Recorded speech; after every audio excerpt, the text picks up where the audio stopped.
Bueno, buenas tardes a todos. Esta es el primer programa del podcast acerca de la sociología urbana y hoy vamos a estar hablando sobre un tema relevante y para ello nos acompaña la profesora Flor Marina Rosso. Ella es licenciada en Psicología y Pedagogía y tiene una maestría en Educación. Bienvenida, profesora, ¿cómo está usted? Muy buenas tardes para todos y todas las personas que nos están escuchando. Agradezco esta invitación a participar en esta actividad. Me ha parecido muy interesante y agradezco pues a todas las personas que quieren escucharnos y que pueden compartir sus ideas, pensamientos y sus reflexiones en un momento determinado sobre lo que vamos a hablar hoy. Gracias, profe. Bueno, sí, hoy este es un espacio para hablar acerca específicamente de la sociología urbana y el campo que nos compete hoy va a ser, digamos, la relación entre la metrópolis y la vida mental desde la mirada de un miembro de una institución educativa en la ciudad de Bogotá. Y para ello, pues vamos a comenzar con, si bien le parece, con la siguiente pregunta. Profe, ¿con qué población trabaja usted? Bueno, muchas gracias. Quiero comentarles que trabajo en una institución educativa que tiene varias poblaciones. Hay niños en edad de preescolar, también en primaria, en básica secundaria y en educación técnica. Por lo tanto, estamos hablando de niños y niñas, de adolescentes y de jóvenes. Profe, la institución educativa en la que usted trabaja, ¿dónde se encuentra ubicada? Trabajo en la localidad Cuarta de San Cristóbal. Bueno, profe, otra de las preguntas que queremos hacerle es, ¿qué diferencias ve usted entre los niños que han llegado a la institución y que han nacido acá en la ciudad y los que vienen de ciudades rurales? Bueno, realmente sí se observan unas diferencias entre los niños del sector rural y del sector urbano. Podríamos de pronto enumerar algunas de ellas. A nivel de habilidades comunicativas, usted puede observar que los niños de la ciudad de pronto tienen un vocabulario más amplio, de pronto también son un poquito más expresivos, no sienten tanto temor en el momento de dialogar y de hablar sobre sus ideas. Los niños a veces del sector rural son un poco más callados. De pronto también son como se les dificulta un poco como expresar todo lo que están pensando, ¿cierto? En un momento determinado les da un poco más como de temor enfrentarse a un público, y también inclusive hasta el tipo de conversaciones son un poco diferentes.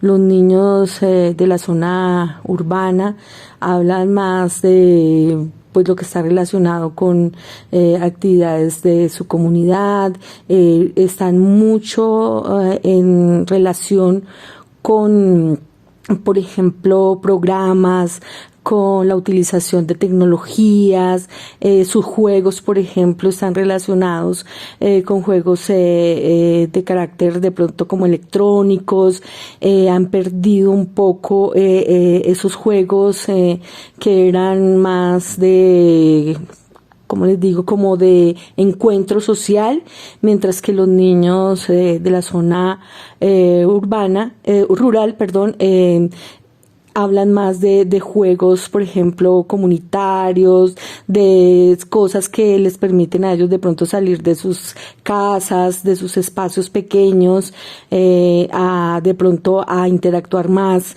con los espacios grandes, con la naturaleza. Entonces sí se alcanzan a ver unas cosas significativamente diferentes. Bueno, profe, ¿cree usted que la manera en que está ubicada y la manera en que se construyó el colegio y el sector en el que está ubicado el colegio influye en la manera en la que los estudiantes y los diferentes miembros de la institución educativa piensan sus relaciones, digamos, sus relaciones urbanas?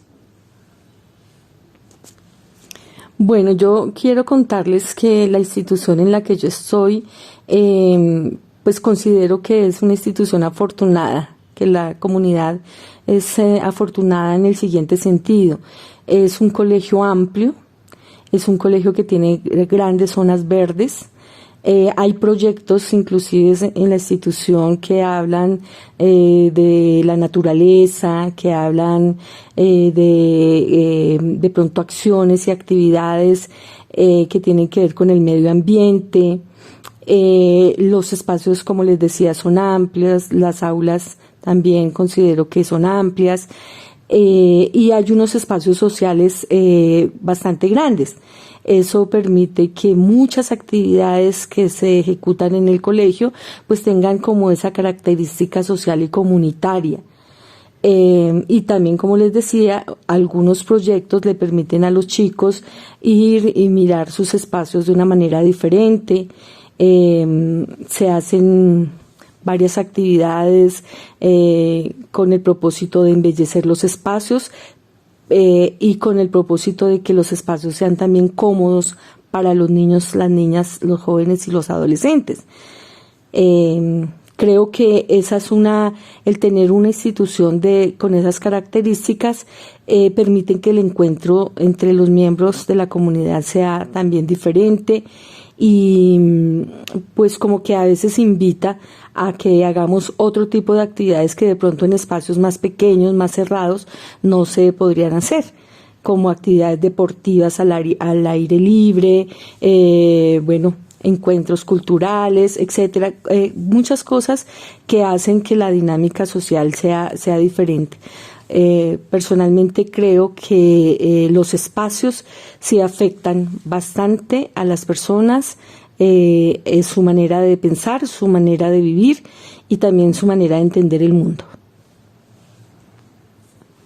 Bueno, profe, una de las últimas preguntas, digamos, para ir cerrando el espacio del podcast es, ¿de qué manera cree usted que ha influido la institución, el lugar como tal y el contexto en el que se encuentra la institución en la personalidad, en la individualidad de los diferentes actores de la institución educativa, pero particularmente en usted como profesora y orientadora del colegio?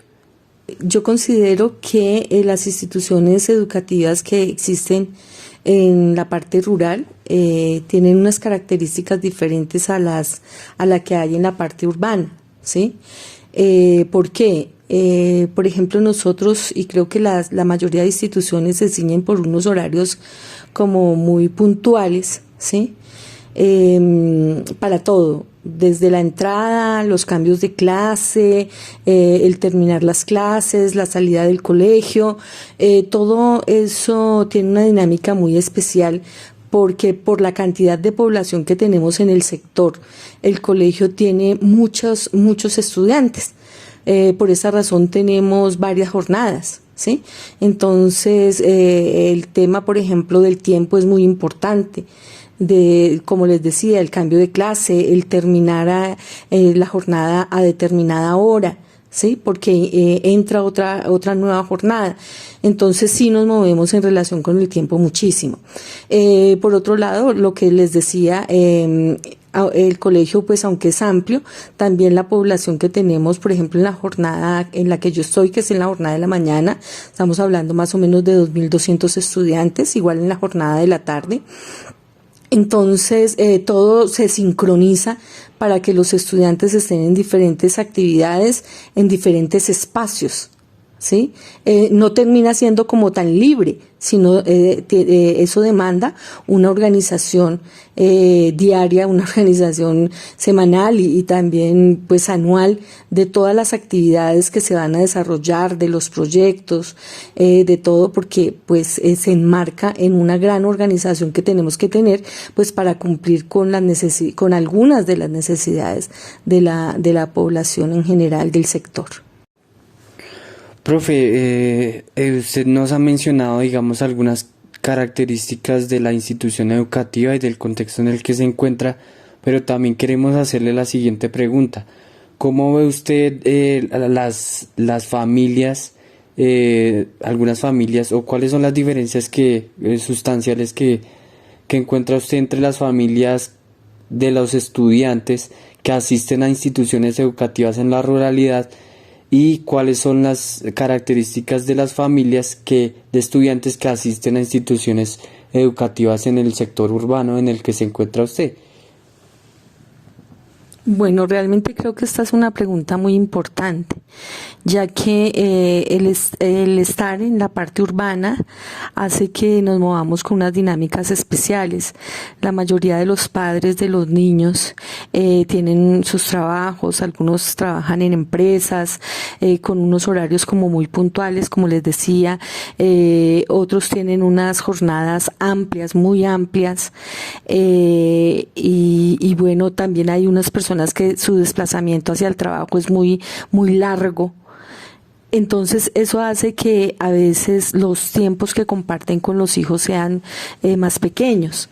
Entonces vemos que, por ejemplo, los padres salen muy temprano, sacan a sus hijos a las rutas o los llevan al colegio, se tienen que desplazar a sus trabajos, duran largas jornadas en los trabajos, obviamente después el desplazamiento hacia sus hogares. Entonces cuando llegan, muchos de ellos llegan cansados, muy cansados, o ya llegan muy tarde, ¿sí? Y entonces de pronto no tienen la posibilidad de hacer unos acompañamientos muy cercanos a los niños en cuanto a su rendimiento escolar y académico.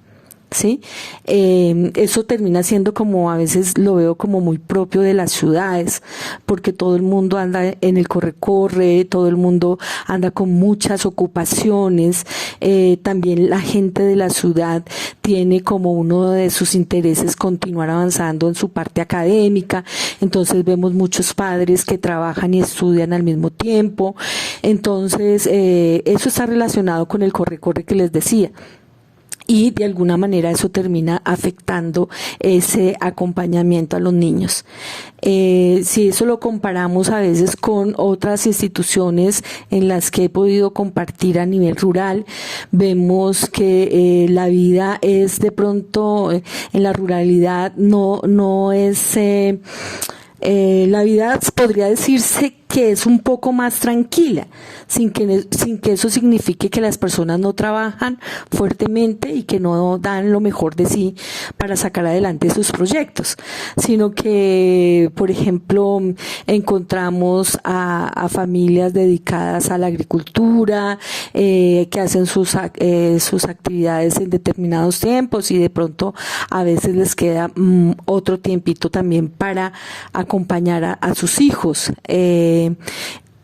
Pero pues también vemos unas cosas importantes, y es que a veces en la ruralidad los niños tienen unos desplazamientos grandes hacia la institución, ya que pues la institución queda un poquito lejos de algunas como fincas o como terrenos en los que viven las familias. Entonces uno ve y termina siendo como muy tradicional que los niños vayan acompañados de sus padres y terminan caminando trayectos amplios, y en esos trayectos pues hay cercanía, se habla de muchas cosas, ese espacio de encuentro también termina siendo muy importante, porque los niños terminan conversando con sus padres sobre cómo ha sido su día escolar. Y bueno, sí se nota que las relaciones son un poco diferentes, ¿no? Profe, una de las preguntas también que queremos hacerle de pronto y en esta conversación es que Hay un texto llamado La Metrópolis y la vida mental de George Simmel, y él menciona allí que la ciudad, una de las características de la metrópolis es la especialización en el trabajo. Entonces, ¿cómo ha sentido usted que ese elemento se circunscribe en la institución educativa en la que usted trabaja?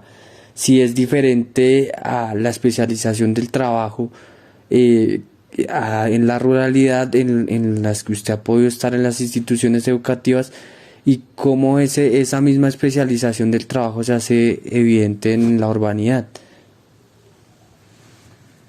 Bueno, yo podría decir que en la parte urbana se observa que las personas cada vez pues van aprendiendo más cosas, y en un momento determinado como que todo ese bagaje que se puede encontrar en lo que es la educación primaria y la media, ¿cierto? La básica y la media, termina como dándoles unas herramientas para que las personas elijan una carrera, puede ser, ¿no?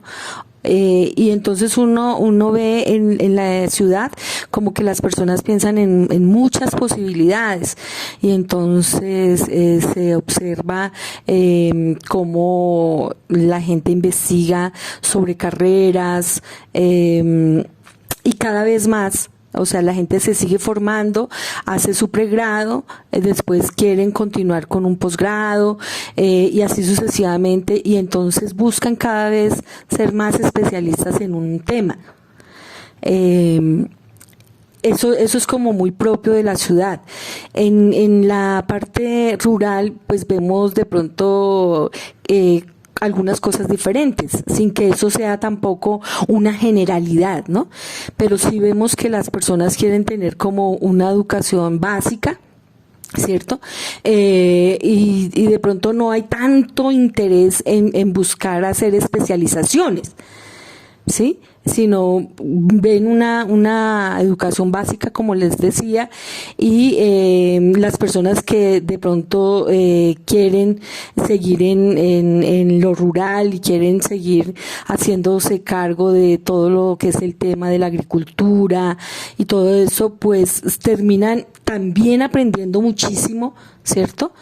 Y enseñando muchísimo, pero también tienen una mirada como más amplia sobre su función, y terminan aprendiendo muchas cosas sin que necesariamente traten de volverse especialistas en algo, sino que su mirada sigue siendo como una mirada como global sobre el tema de la tierra, sobre el tema del medio ambiente, sobre el tema de la agricultura, como yo les decía. Entonces uno puede encontrar a personas que saben muchísimo del tema sin que necesariamente tengan o hayan buscado una especialización o un título para formalizar lo que ellos saben y conocen.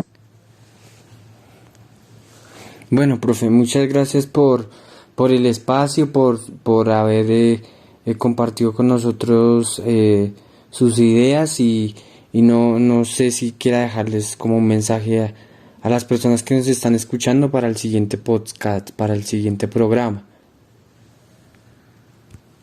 Bueno, sí, gracias. Yo solamente quisiera de pronto dejarles una reflexión, y es en relación a que a veces nosotros entramos a dinámicas en las que terminamos de pronto perdiendo nuestra capacidad crítica. Principalmente en la ciudad, a veces nos dejamos envolver por un mundo en el que nos incorporamos a unas realidades que están relacionadas con, como les decía, con el corre-corre, con algunos logros que para nosotros se convierten en cosas muy importantes.